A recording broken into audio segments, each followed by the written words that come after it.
On va voir la membrane plasmique. On a vu hier l'organisation du monde vivant, l'organisation cellulaire, comment répartir le monde vivant entre être ou organisme unicellulaire, organisme multicellulaire. On avait défini ce qu'était un organisme eucaryote, un organisme prokaryote. On avait défini les eucaryotes, les virus. J'espère que vous avez essayé de revoir un peu les cours après-midi. Maintenant, on va essayer de voir la membrane plasmique. Vous êtes censé connaître votre organisme dans son organisation cellulaire pour pouvoir définir l'organisme en tant qu'une organisation d'appareils, puis d'organes, puis de tissus, puis de cellules. Il faut savoir définir la cellule, comme on a fait hier, puis il faut savoir quels sont les différents constituants de la cellule et quelle est la fonction de chacun de ces constituants. Nous allons commencer par la membrane plasmique. Pourquoi? Parce qu'elle joue un rôle primordial dans la structure de la cellule et dans sa fonction. Parce que c'est la membrane plasmique qui permet à la cellule d'avoir son architecture. Parce que c'est la membrane plasmique qui permet à la cellule de recevoir ses nutriments et de dégager ses déchets à travers sa perméabilité, parce que c'est la membrane plasmique qui permet à la cellule de communiquer avec les autres cellules et donc de réaliser ses différentes fonctions sous régulation. Elle peut être régulée par d'autres cellules et elle peut elle-même réguler d'autres cellules et s'auto-réguler.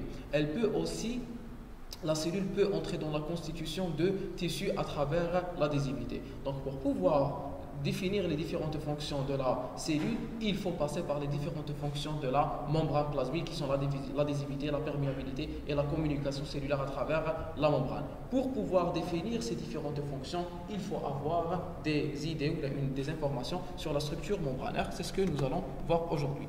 Très bien. On vous a présenté les supports pédagogiques. Comme le nouveau livre HEDEC, il regroupe le tout. D'accord? Très bien, les objectifs spécifiques de cette partie, on va essayer de définir les différentes méthodes qui vont nous permettre d'étudier la membrane. On va essayer de décrire l'ultrastructure de la membrane plasmique et sa constitution, de décrire le résultat de l'analyse des répliques. On va essayer de définir ces différentes techniques, la technique des répliques membranaires et la technique et des particules globulaires intramembranaires, indiquer le procédé d'isolement qui nous permet d'isoler la membrane plasmique et puis de l'étudier, citer les composants moléculaires de base, les lipides, les protéines et les glucides, énumérer les propriétés des lipides, des lipides seulement, propriétés des lipides, des protéines et des glucides, représenter l'architecture moléculaire de la membrane et préciser la notion de mosaïque fluide qu'on a vu déjà hier, expliquer la notion de micro-domaine membranaire qu'on va aussi voir dans la partie communication. Corréler sa composition moléculaire et ses fonctions. Il faut toujours savoir à la fin de chaque chapitre, de chaque cours, relier la structure d'un organisme et sa fonction. C'était d'ailleurs le premier chapitre de sciences humaines, Conf terminal. C'était le but dans chaque partie. Vous étiez censé connaître quelle était l'organisation des acides aminés pour former une chaîne peptidique, quelle était l'organisation des chaînes peptidiques pour former une conformation tridimensionnelle des protéines, pour que ces protéines forment des enzymes, pour que ces enzymes puissent avoir un site réactif ou un site actif, pour que ce site actif puisse réaliser la fonction enzymatique. Vous avez vu que la conformation du site actif, c'est elle qui lui permettait d'avoir une complémentarité avec son substrat et donc de réaliser sa fonction. Cette complémentarité entre le site actif et les substrats, elle était permise grâce à l'organisation des acides aminés au niveau du site actif, et cette organisation, elle était permise grâce à la structure spécifique. Donc il y a toujours une relation entre la structure d'une protéine et sa fonction, que ce soit une protéine enzymatique, que ce soit un neurotransmetteur, que ce soit une hormone peptidique, etc., etc., etc. Il y a toujours une relation entre la fonction qu'exerce la protéine et sa structure. Très bien, très bien, très bien. Nous allons commencer par les techniques de mise en évidence et les généralités sur la membrane plasmique. Introduction, ici on vous définit la membrane plasmique comme étant la structure cellulaire qui permet de délimiter la cellule, et de lui donner une architecture. Ici on vous montre qu'il y a un espace intracellulaire, un espace extracellulaire et l'intermédiaire entre les deux, la limite structurale de la cellule est représentée par la membrane plasmique. Donc en fait, la membrane plasmique n'est que la limite qui permet de définir la cellule par rapport à ce qui est extérieur, à ce qui est externe à cette cellule. Très bien, très bien. Aspect au microscope photonique. Au microscope photonique, ça veut dire le microscope optique, structure de la membrane plasmique. Donc la membrane plasmique est définie au niveau du microscope optique comme une zone dense. Une zone dense. Une zone dense qui délimite la cellule et qui sépare entre le milieu intracellulaire et le milieu extracellulaire. Donc nous avons deux milieux, un milieu intracellulaire et un milieu extracellulaire. Entre les deux, nous avons une membrane plasmique. Elle a un aspect dense en microscopie optique. Elle a un aspect dense en microscope optique. Elle a un aspect dense en microscope optique. Très bien, très bien. Là, c'est l'exemple des cellules buccales. Elles sont très faciles à avoir, d'accord? Très bien. Ultrastructure de la membrane plasmique au microscope électronique à transmission. Ici, c'est un faible grossissement. La membrane plasmique apparaît à un faible grossissement, aussi comme un feuillet, une seule couche dense. Une seule couche dense qui délimite la cellule à un faible grossissement. Donc, en microscopie optique et en microscopie électronique à transmission, la membrane plasmique apparaît comme étant un seul feuillet dense. D'accord? Un seul feuillet dense. Donc, cas ultrastructure de la membrane plasmique au MET, au microscope électronique à transmission, mais à fort grossissement. Ici, elle va apparaître comme une structure trilamellaire ou tristratifiée. C'est-à-dire que la membrane plasmique en microscopie électronique à transmission apparaît comme étant constituée de trois couches. Elle apparaît comme étant constituée de trois couches. Une couche externe dense, une couche intermédiaire claire et une couche interne dense. Trois couches, une couche externe dense, une couche intermédiaire claire et une couche interne dense aussi. Très bien. Donc c'est une structure trilamellaire ou tristratifiée. Ici c'est le milieu extracellulaire, ici c'est le milieu intracellulaire et entre les deux j'ai la membrane plasmique qui est une structure trilamellaire, tristratifiée. Trilamellaire, c'est-à-dire qu'elle est constituée de trois lames, de trois couches. Tristratifiée, c'est-à-dire qu'elle est constituée de trois strates, trois couches. Très bien. Aspect au microscope électronique à transmission, coupe mince plus coloration positive au fort grossissement. Ultrastructure de la membrane plasmique, membrane formée de trois feuillets, couches ou strates, comme on vient de le dire. Donc j'ai un milieu intracellulaire, un milieu extracellulaire et entre les deux, j'ai une membrane plasmique tristratifiée. Très bien. Décrire et schématiser l'ultrastructure de la membrane toujours. Un feuillet externe dense aux électrons, un feuillet interne dense aux électrons aussi, et un feuillet intermédiaire clair entre les deux. Donc, j'ai deux feuillets denses et un feuillet clair entre les deux. Deux feuillets denses et un feuillet clair entre les deux. Les feuillets denses sont plus fins que le feuillet clair. Les feuillets denses sont plus fins que le feuillet clair. Le premier feuillet, le feuillet externe dense, a une épaisseur entre 2 à 2,5 nanomètres. Vous apprenez ces chiffres, d'accord? 2 et 2,5 nanomètres. Entre 2 et 2,5 nanomètres. Le feuillet interne a aussi la même épaisseur. Qu'est-ce qu'on peut deviner à partir de ces deux épaisseurs qui se ressemblent? On peut d'ores et déjà supposer que le feuillet externe et le feuillet interne sont de structures identiques. Et qui peuvent avoir la même composition. Ils n'ont pas la même composition. On va parler de l'asymétrie structurale et de l'asymétrie biochimique dans la constitution de la membrane plasmique. L'essentiel.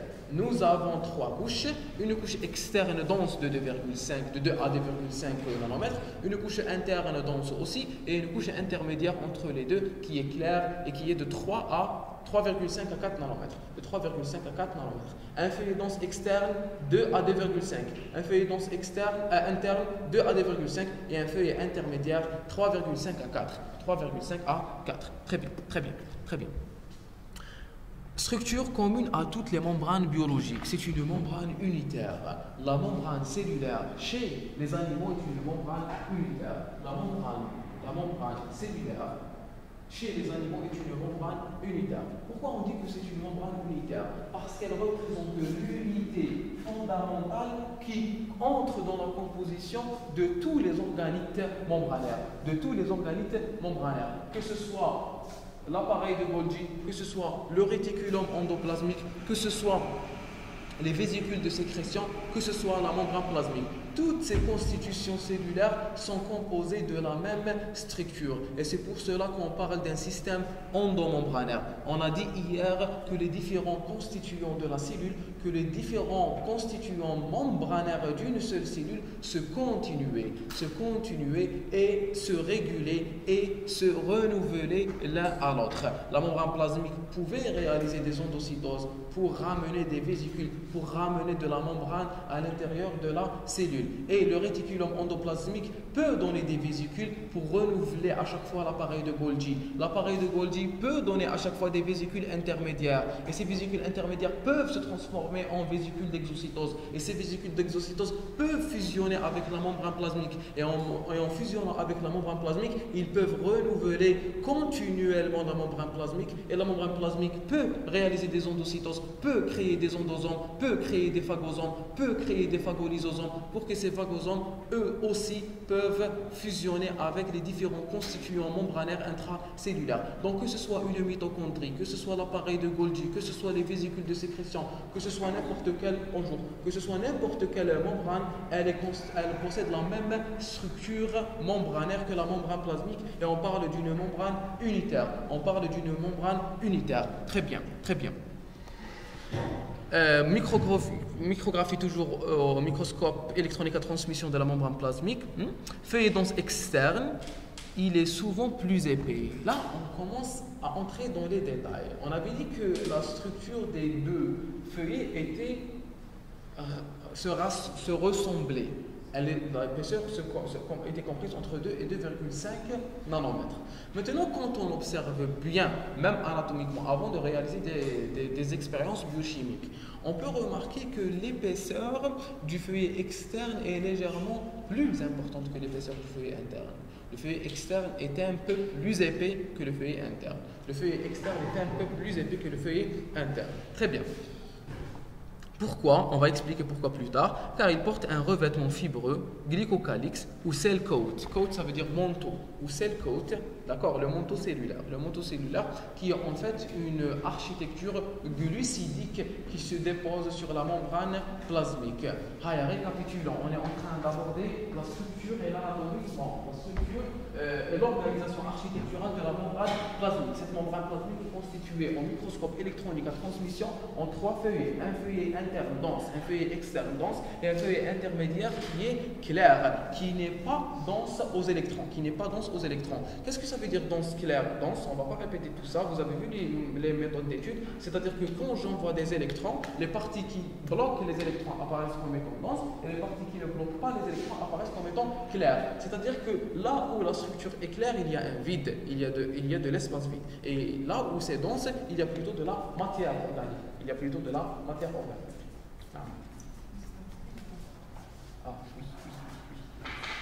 Donc, très bien. Il y a plutôt de la matière organique. Et donc, les feuillets denses représentent une partie organique, alors que le feuillet clair représente un peu du vide, un espace qui est vide, qui ne contient pas de membrane. Très bien. On a dit maintenant que la membrane externe, le feuillet externe, était plus épais. Pourquoi? Parce qu'il portait le cell coat, il porte le manteau, qui est le glycocalyx, qui est une organisation glucidique. Très bien. Le glycocalyx est variable selon le type cellulaire. Certaines cellules ont un glycocalyx important, d'autres ont un glycocalyx plus pauvre. Il détermine une asymétrie de la membrane plasmique. On va parler d'asymétrie de la membrane plasmique. C'est quoi l'asymétrie? L'asymétrie est l'inégalité structurale entre deux parties. D'accord? Est-ce que notre visage est symétrique ou asymétrique?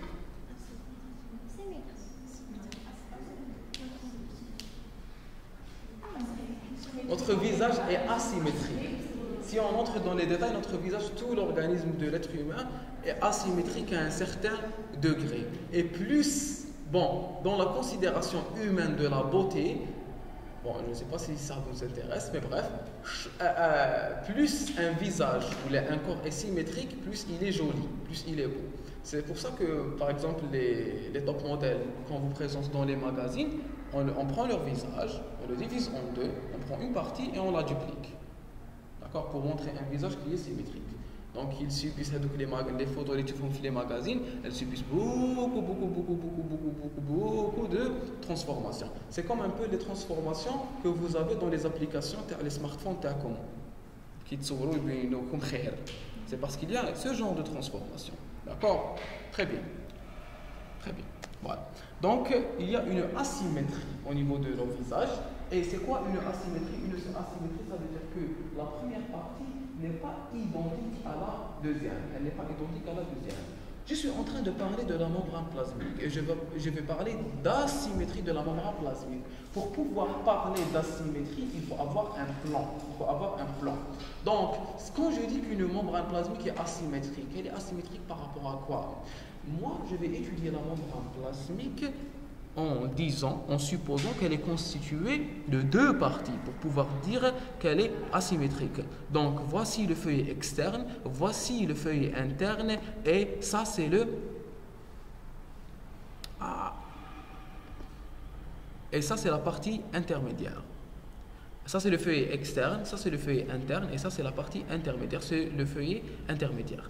Je vais créer une ligne ici au milieu pour diviser la membrane plasmique en deux parties. Une partie externe et une partie interne. D'accord? Une partie externe, c'est ce feuillet, le feuillet externe. Et une partie interne, c'est ce feuillet, c'est le feuillet interne. Et je vais commencer à comparer les deux feuillets. Je vais commencer à comparer les deux parties de la membrane plasmique, la partie extérieure et la partie intérieure. Si je les trouve identiques, je vais parler de symétrie. Si je les trouve non identiques, je vais parler d'asymétrie. Donc quand je parle d'asymétrie, je ne suis pas en train de diviser la membrane plasmique comme ça.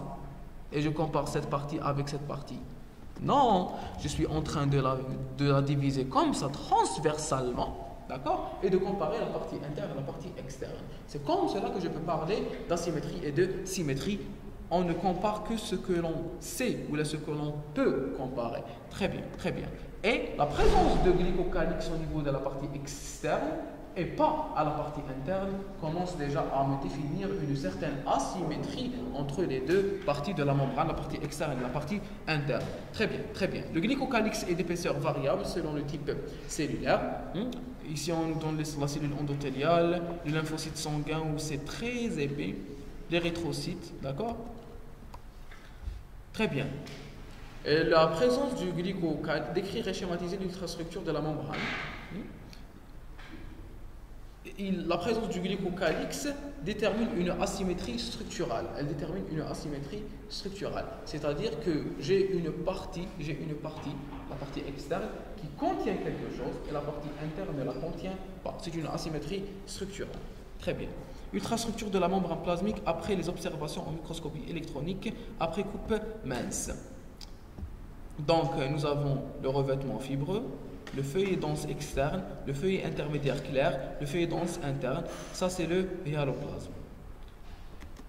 Et ça, c'est l'ancrage microfilamentaire qu'on va aborder tout à l'heure, tout de suite. C'est quoi le feutrage microfilamentaire? Le feutrage microfilamentaire, il faut savoir que la membrane, on a parlé de la membrane externe et qu'elle contenait un glycocalyx. C'était des glucides qui étaient liés à la membrane de dehors. La membrane de dedans possède aussi des structures qui sont liées à ces constituants. Ce sont des protéines du cytosquelette, des fibres du cytosquelette qui viennent s'accoler, ou là d'autres protéines qui viennent s'accoler à la membrane interne. On appelle ça le feutrage microfilamentaire. Donc c'est quelque chose qui se dépose. Donc ce feutrage microfilamentaire, il se dépose à l'intérieur de la cellule. Il se dépose sur la membrane interne parce qu'il vient du cytosol, il vient du milieu intérieur. Ce feutrage microfilamentaire est présent sur la membrane interne, mais il n'est pas présent sur la membrane membrane externe. Donc il va aussi participer à la symétrie. Il va aussi participer à la symétrie entre les deux membranes. On est d'accord? Donc, si on veut récapituler, nous sommes en train de voir la membrane plasmique dans sa structure. On avait défini qu'elle était constituée de 3 feuillets, un feuillet externe, un feuillet intermédiaire, un feuillet interne. Cette organisation me permet de parler de symétrie et d'asymétrie de la membrane plasmique. Pour pouvoir parler d'asymétrie de la membrane plasmique, je vais essayer d'avoir un plan de clivage qui est placé au milieu entre les deux feuillets denses. En comparant le feuillet interne et le feuillet externe, je peux remarquer qu'il y a une asymétrie entre les deux. Cette asymétrie est jusqu'à maintenant due à deux constituants, la présence du glycocalyx du côté externe et la présence du feutrage microfilamentaire du côté interne. La présence du glycocalyx du côté externe et la présence du feutrage microfilamentaire du côté interne. La présence du glycocalyx du côté externe et du feutrage microfilamentaire du côté interne. Très bien, on continue. C'est la technique des coupes minces. Nous avons réalisé des coupes minces et nous avons observé seulement. On va voir la technique des répliques. Vous avez vu cela dans les méthodes d'étude. Je vais utiliser le microscope électronique à balayage. Vous vous souvenez des méthodes d'ombrage et tout. Donc, qu'est-ce que je vais faire? Je vais prendre une partie de la cellule. Je vais lui réaliser la technique de cryodécapage.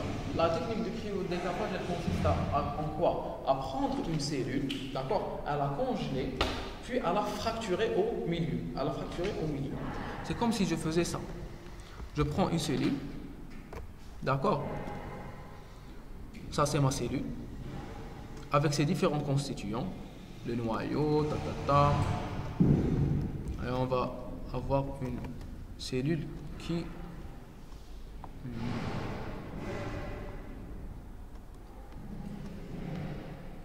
asiatique qui sourit. Voilà. Donc nous avons une mitochondrie, un appareil de Golgi, etc. Qu'est-ce que je vais faire? Je vais la congeler, elle devient solide, donc le cytoplasme, le milieu intranucléaire et tous les constituants deviennent solides et je crée un plan de clivage. Je vais la fracturer. Je vais lui réaliser une fracture. Donc et elle va se diviser en deux parties. Donc il y aura un plan de clivage. Le plan de clivage va suivre la constitution des cellules. Il y a deux parties.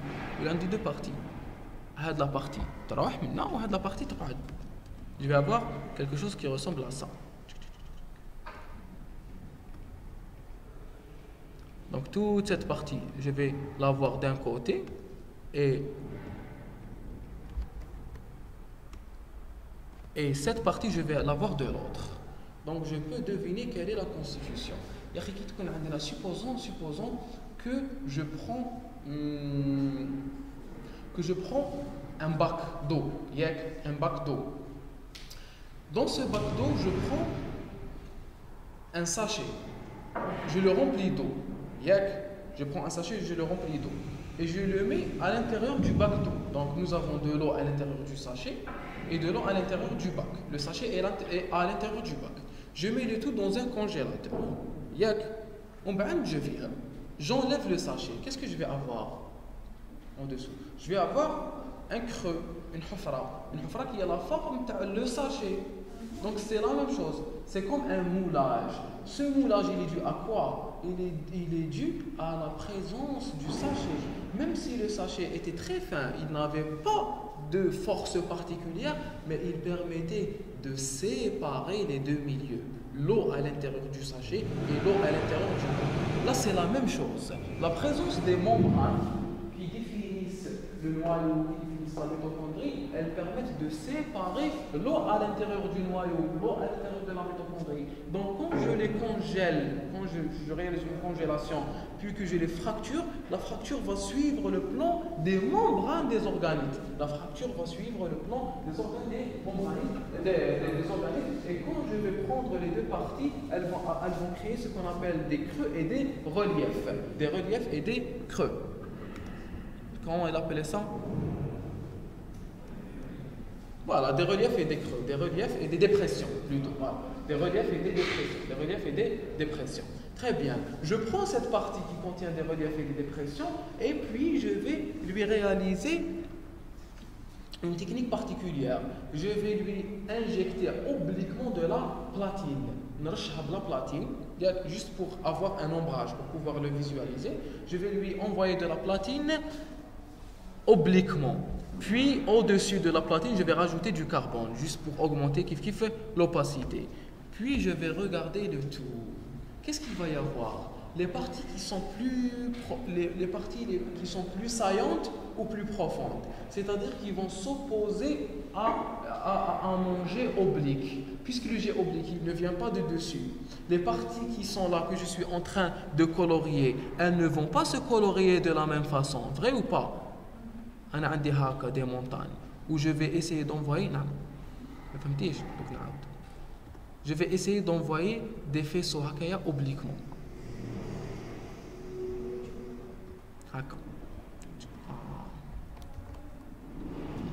Obliquement, comme ça.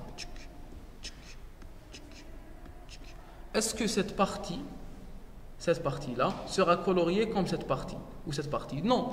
Les parties seront coloriées selon leur architecture tridimensionnelle. Les parties vont être coloriées selon leur architecture tridimensionnelle. Et je vais avoir une différence de colorisation selon l'architecture tridimensionnelle. C'est ce qui me permet d'avoir cette image. Cette partie-là, elle est plus dense. Pourquoi elle est plus dense? Parce que le jet, il a retrouvé un mur. Il dit quand la platine est envoyée ici, elle va retrouver une partie qui l'oppose.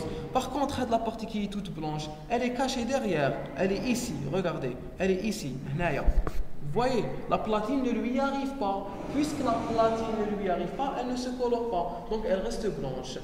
C'est très simplifié, mais les structures sont très complexes. La complexité de ces structures me permet d'avoir une image tridimensionnelle et je peux deviner en regardant que cette partie elle sort.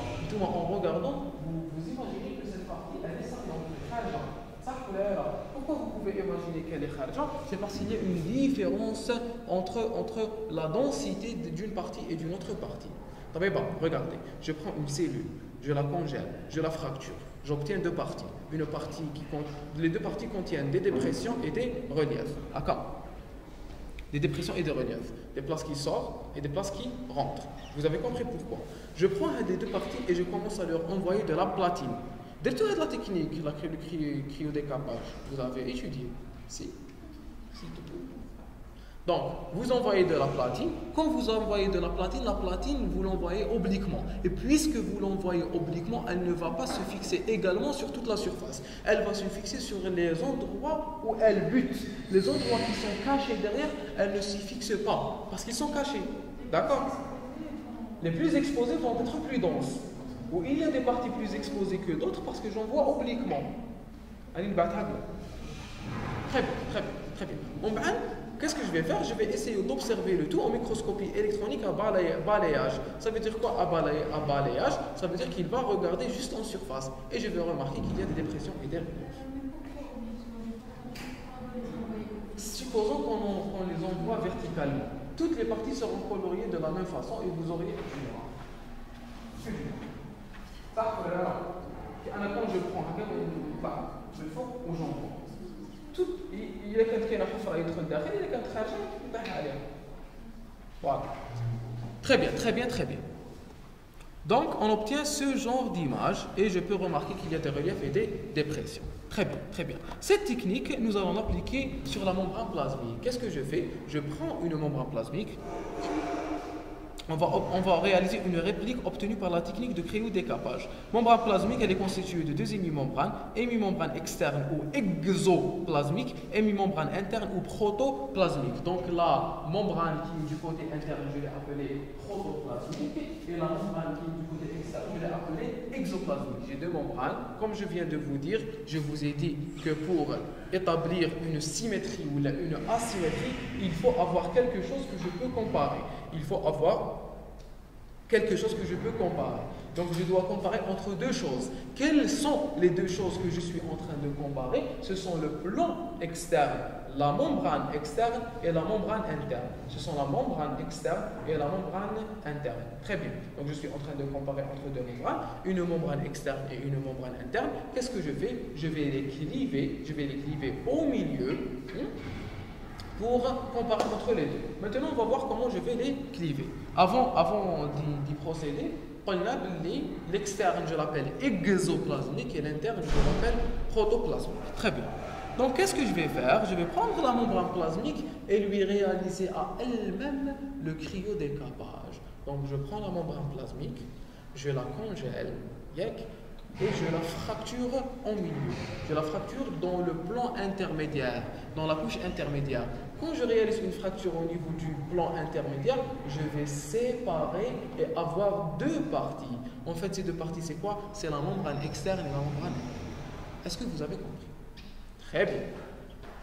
Donc, j'ai une membrane externe et une membrane interne. Représentation schématique des particules globulaires présentes sur les faces internes et sur les faces internes de la membrane plasmique.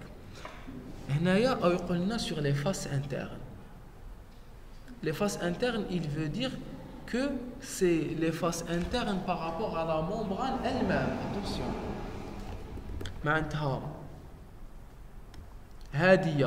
C'est la face interne de la membrane interne. C'est la face interne de la membrane externe. Interne par rapport à quoi? Pas par rapport à la cellule. Attention, par rapport à la membrane elle-même. Par rapport à la membrane elle-même. Vous n'avez pas compris? Si, sûr, très bien. Si je parle de la cellule, c'est quoi? C'est quelle face? Très bien. Il est externe de la membrane interne. وهنا الداخل interne de la membrane interne. وهذا interne de la membrane externe. وهذا externe de la membrane externe. Mais là, je suis en train de parler de la membrane elle-même. Donc celui-là, c'est l'interne de la membrane interne. Celui-là, c'est l'interne de la membrane externe. Et les deux autres, ce sont les externes. Très bien. Aspect au microscope électronique à balayage toujours. Particules globulaires intramembranaires. Répartition et densité différentes entre les deux hémimembranes, ce qui entraîne une asymétrie biochimique membranaire. Donc, qu'est-ce que j'ai fait? Je prends la membrane plasmique, je lui fais subir la technique de cryodécapage en suivant un plan de fracture au niveau du feuillet intermédiaire pour séparer les deux membranes, la membrane interne et la membrane externe. En séparant les deux membranes, je vais remarquer que chaque membrane va avoir des constituants qui sont propres à elle. Il y avait des constituants qui formaient la membrane. C'est toute la membrane plasmique. Quand je sépare les deux feuillets, chaque feuillet va prendre une partie des constituants.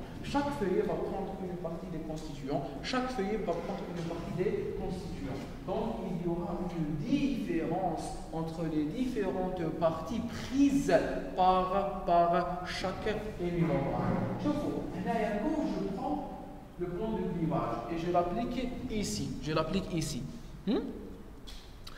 La membrane, elle a pris cette protéine. Ou la membrane, il lui reste un vide, le creux. Est-ce qu'on est d'accord? Donc, quand je réalise la technique de cryodécapage sur cette hémimembrane, qu'est-ce que je vais avoir ici? Un relief. Ou qu'est-ce que je vais avoir sur cette membrane? Je vais avoir une dépression. Donc, je vais avoir des reliefs et des dépressions. Sur les deux membranes, je vais avoir des reliefs et des dépressions. La localisation des reliefs et des dépressions va changer d'une membrane à l'autre. Quitte une membrane qui a un relief, le côté qui est censé être complémentaire va connaître une dépression. Où il y a une dépression dans la première membrane, il y aura un relief dans la deuxième membrane. Où il y a un relief sur la deuxième membrane, il y aura une dépression sur la première membrane. Pourquoi? Parce que justement ces deux membranes étaient fusionnées. Les deux membranes étaient fusionnées et là je les ai séparées. Et je peux avoir des reliefs et des dépressions. Très bien. Donc je remarque que la constitution des différentes, ou la représentation des différents constituants, elle change d'une membrane à l'autre et je parle ici d'une asymétrie biochimique. une asymétrie biochimique. Donc, on a vu deux types d'asymétrie jusque-là. L'asymétrie structurale qui est due à la présence du glycocalyx et du feutrage microfilamentaire, et l'asymétrie biochimique. L'asymétrie biochimique qui est due à la différence de répartition des protéines de part et d'autre entre les deux membranes, la membrane interne et la membrane externe. Deux types d'asymétrie, une asymétrie architecturale, structurale et une asymétrie biochimique. Deux types d'asymétrie, une asymétrie structurale et une asymétrie biochimique. Deux types d'asymétrie, une asymétrie structurale et une asymétrie biochimique. Très bien. Donc, ici on se répète. C'est ce que je vous ai dit. Là où je trouve des dépressions, je trouve dans l'autre côté des reliefs. Et là où je trouve ici des reliefs, c'était des dépressions, ici c'est des reliefs. Très bien, la composition chimique de la membrane plasmique.